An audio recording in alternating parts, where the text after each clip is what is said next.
Damian, I want to ask you on that point that David raised there about EU workers in the UK. What does that reassurance mean? Well, I think just in time. So we work here I'm here for 15 years. Lots of Polish people or whoever came from European Union for years. We pay taxes, we open businesses and we employ people. And I think it's the best time for us to get proper rights in this country, and finally we could vote as well. So spot on that one, and I'm really happy. Damian, I mean, you're very much in the Brexiteer, the Leave camp. But again, it's changed the behaviour. You're a chef, you do a lot of consultancy work around cooking and cuisine. Tell me about how it changes behaviour in what you do. Well, for me, it's completely to use British ingredients, support British farmers, vegetables producers, and just buy local. So obviously you can save some money on importing stuff, and you know your farmer, you know your butcher, you can try your produce, and another thing, you can tell your customers where your produce are coming. And like in my restaurant, we only use ingredients from Lincolnshire and Cambridgeshire, and I know exactly where and from who I'm buying stuff from, and I know the animals, I visit the farm, and to be honest with you, Brexit changed my perception of looking into ingredients. I'm checking every single item coming to my restaurant. And Is that for cost, or it's just for knowing where it's come from? Because we saw the fall in the value of the pound makes imports more expensive. Well, obviously the importing will make more expensive, and our produce will be more expensive as well. But still, we need to change people's perception to buy local. And in my restaurant, you eat local produce. So buying dishes in our restaurant, you support your neighbours.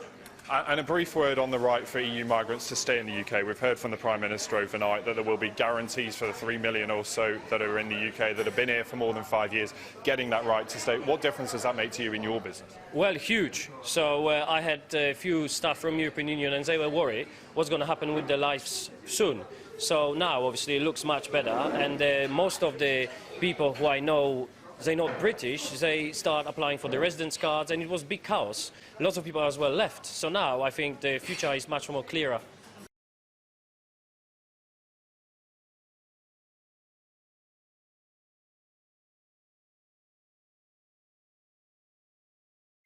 I left Poland when I was 19. I'm 39 now. Well, so I'm living nearly 19 years here as well, so come on, that's my home.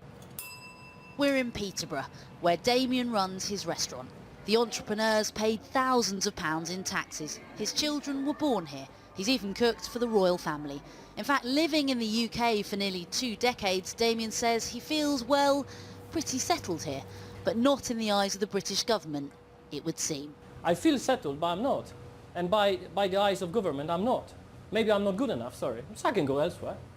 Instead, this letter arrived from the Home Office. As it stands, Damian won't be able to stay in the UK permanently after Brexit.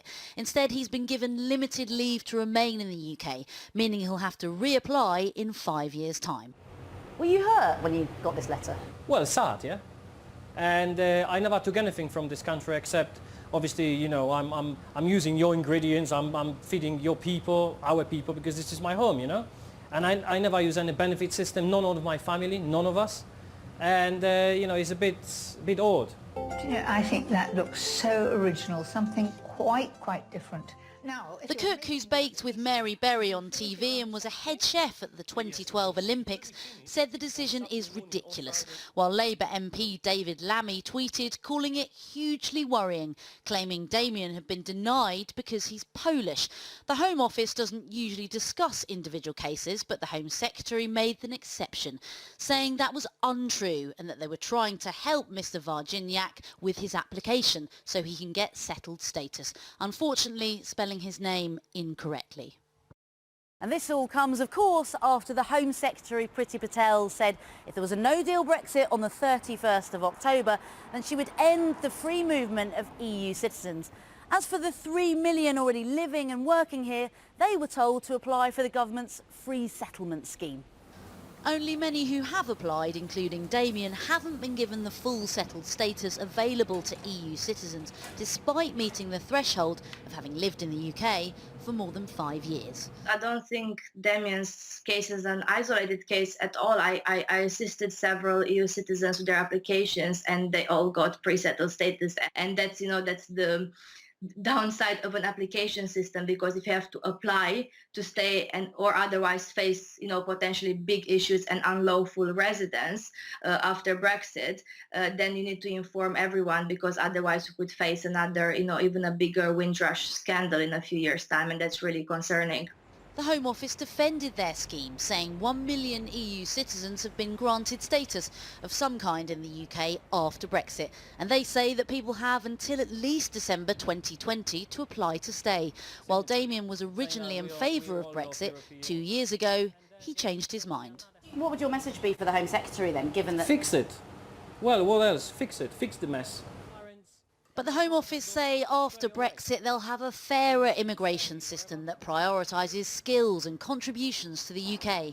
Only Damian feels that all the years he spent making Britain home don't seem to count.